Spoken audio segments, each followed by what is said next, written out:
శ్రీ హరివాయుగురుభ్యో నమః. ఓం వందే విష్ణుం నమామి శ్రియమథ చ భువం బ్రహ్మవాయూ చ వందే గాయత్రీం భారతీం తామపి గరుడమనంతం భజే రుద్రదేవం దేవీం వందే సుపర్ణీమహిపతిదయితాం వారుణీమప్యుమాం తాం ఇంద్రాదీం కామముఖ్యానపి సకలసురాన్ తద్గురూన్మద్గురూంశ్చ అభ్రమం భంగరహితం అజడం విమలం సదా ఆనందతీర్థమతులం భజే తాపత్రయాపహం జలజ్యేష్ఠనిభాకారం జగదీశపదాశ్రయం జగతీతలవిఖ్యాతం జగన్నాథగురుం భజే. పృథ్వీమండలమధ్యస్థాః పూర్ణబోధమతానుగా వైష్ణవాః విష్ణుహృదయాః తాన్ నమస్యే గురూన్ మమ ఆపాదమౌళిపర్యంతం గురూణామాకృతిం స్మరేత్ తేన విఘ్నాః ప్రణశ్యంతి సిద్ధ్యంతి చ మనోరథాః. శ్రీ విద్యాసాగర మాధవతీర్థగురుభ్యో నమః. హరి ఓం. ಹರಿಕಥಾಮೃತಸಾರ ಗುರುಗಳ ಕರುಣದಿಂದ ಆಪನಿತು ಪೇಳುವೆ ಪರಮ ಭಗವದ್ಭಕ್ತರಿದನಾದರದಿ ಕೇಳುವುದು. ಶ್ರೀರಮಣಿಕರ ಕಮಲ ಪೂಜಿತ ಚಾರು ಚರಣ ಸರೋಜ ಬ್ರಹ್ಮ ಸಮೀರವಾಣಿ ಫಣೀಂದ್ರವೀಂದ್ರ ಭವೇಂದ್ರ ಮುಖ ವಿನುತ ನೀರಜ ಭವಾಂಡೋದಯ ಸ್ಥಿತಿ ಕಾರಣನೆ ಕೈವಲ್ಯದಾಯಕ ನಾರಸಿಂಹನೆ ನಮಿಪೆ ಕರುಣಿಪುದೆ ಮಗೆ ಮಂಗಳವಾ. ಶ್ರೀತರುಣಿ ವಲ್ಲಭನ ಪರಮ ವಿಭೂತಿ ರೂಪ ಕಂಡ ಕಂಡಲ್ಲಿ ತೆರದಿ ಚಿಂತಿಸುತ ಮನದಲ್ಲಿ ನೋಡು ಸಂಭ್ರಮದಿ ನೀತ ಸಾಧಾರಣ ವಿಶೇಷ ಸಜಾತಿ ನೈಜಾಹಿತವು ಸಹಜ ವಿಜಾತಿ ಖಂಡಾಖಂಡ ಬಗೆಗಳನರಿತು ಬುಧರಿಂದ. మన హరికథామృతసారము పాఠంలో విభూతి సంధి యందు మనము నిన్నటి రోజున అష్టదళ సత్హృదయ కమలాధిష్ఠితను తానాಗಿ ಸರ್ವೋತ್ಕೃಷ್ಟ ಮಹಿಮನು ದಳಗಳಲ್ಲಿ ಸಂಚರಿಸುತ್ತ ಒಳಗಿದ್ದು ದುಷ್ಟರಿಗೆ ದುರ್ಬುದ್ಧಿ ಕರ್ಮ ವಿಶಿಷ್ಟರಿಗೆ ಸುಜ್ಞಾನ ಧರ್ಮ ಸಂಪುಷ್ಟಿಗೈಸುತ್ತ సంతయిప నిర్దుష్ట సుఖపూర్ణ అనేటటువంటి 9వ పద్యాన్ని విస్తారంగా చెప్పుకున్నాం. ఈరోజు 10వ పద్యం.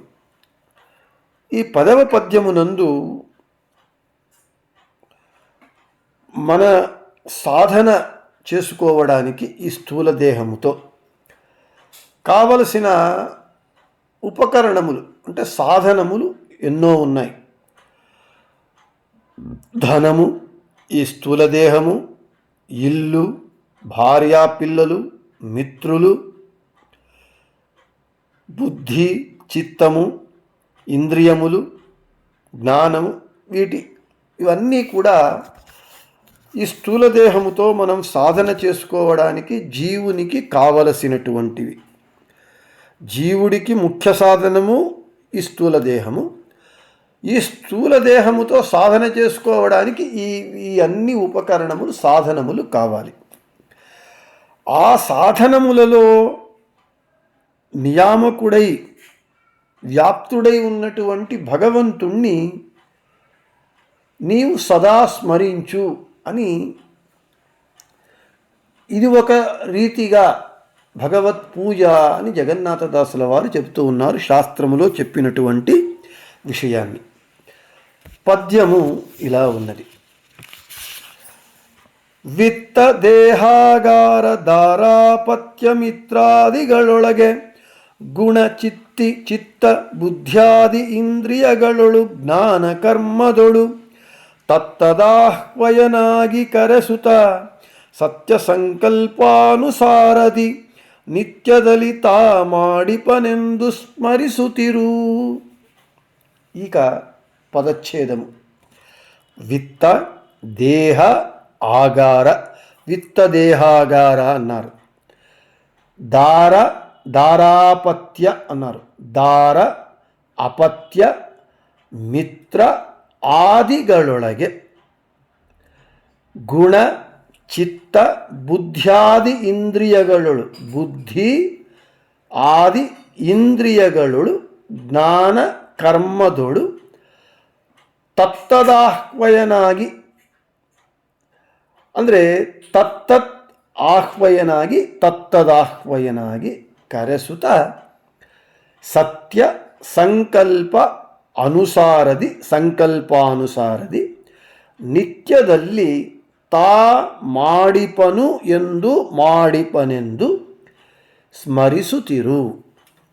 ఇక ప్రతిపదార్థము.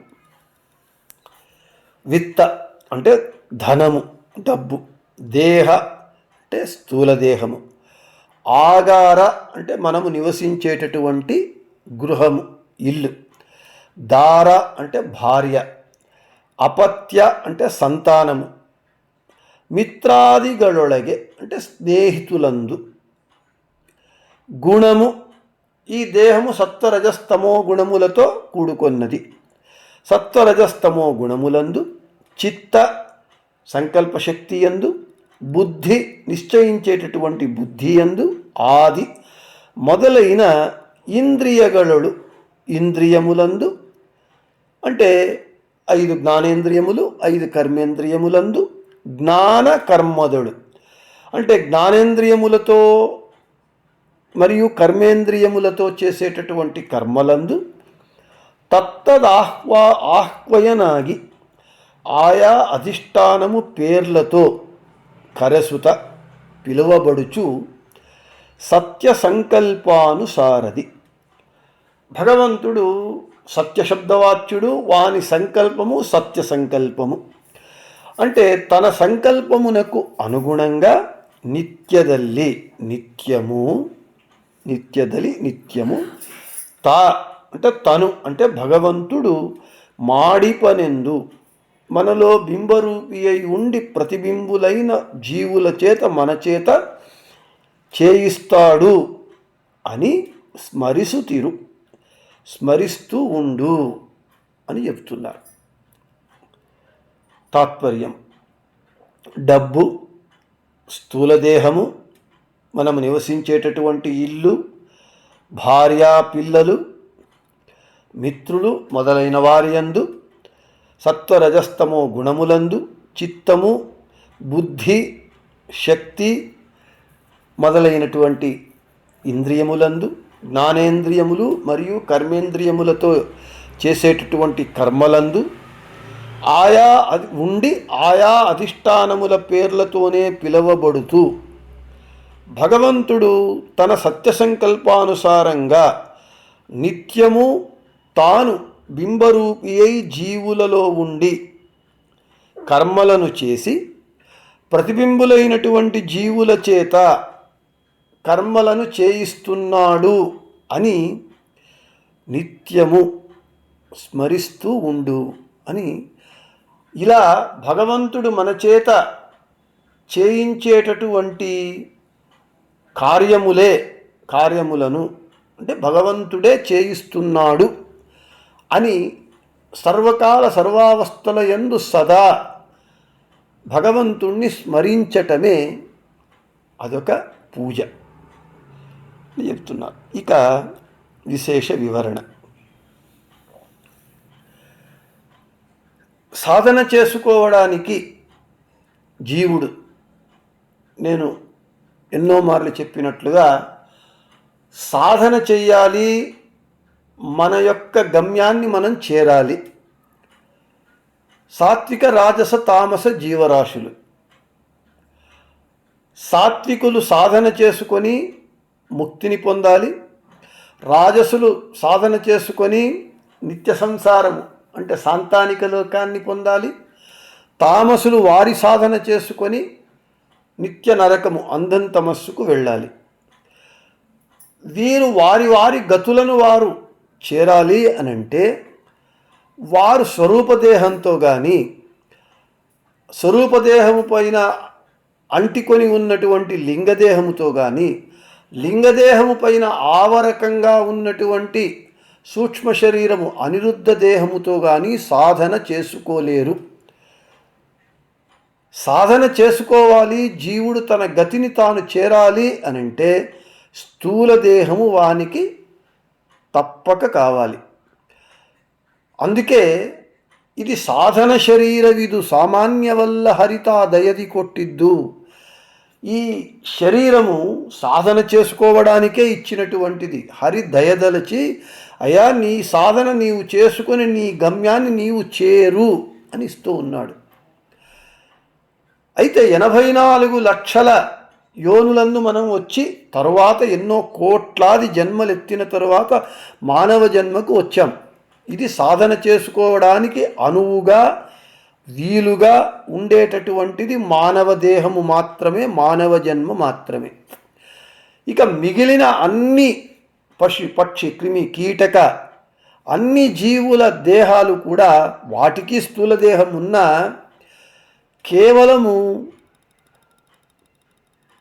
ఆకలి తీర్చుకోవడానికి, దప్పిక తీర్చుకోవడానికి, నిద్రపోవడానికి, సంతానాన్ని సృష్టించడానికి, మైథునం చేయడానికి మాత్రమే అవి ప్రయోజనం. కానీ ఆ దేహాలతో సాధన చేసుకోవడానికి కుదరదు.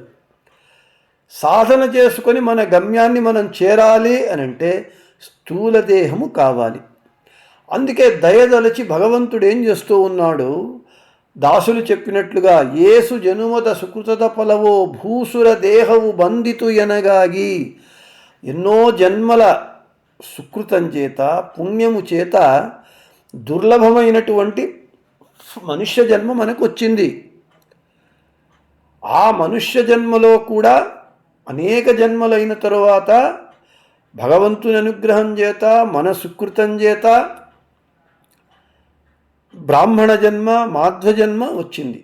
కాబట్టి భగవంతుడు ఇచ్చినటువంటి ఒక సాధనకు ఉపయుక్తమైనటువంటి సాధన శరీరాన్ని, స్థూల దేహాన్ని ఇచ్చినప్పుడు మనము దీనితో జ్ఞానానుసంధానపూర్వకంగా భగవంతుణ్ణి స్మరించడము, పూజించటము, స్తుతించడము, అర్చించడము, ధ్యానించటము చేసినప్పుడు ఈ దుర్లభమైనటువంటి మనుష్య జన్మ సార్థకమవుతుంది. దానినే చెబుతూ ఉన్నారు జగన్నాథదాసుల వారు ఈ పద్యంలో. ఎలా మనము అనుసంధానం చెయ్యాలి అనేటటువంటి వివరణను రేపు చెప్పుకుందామని చెబుతూ శ్రీకృష్ణార్పణమస్తు, మధ్యేశార్పణమస్తు. అందరికీ శుభమస్తు.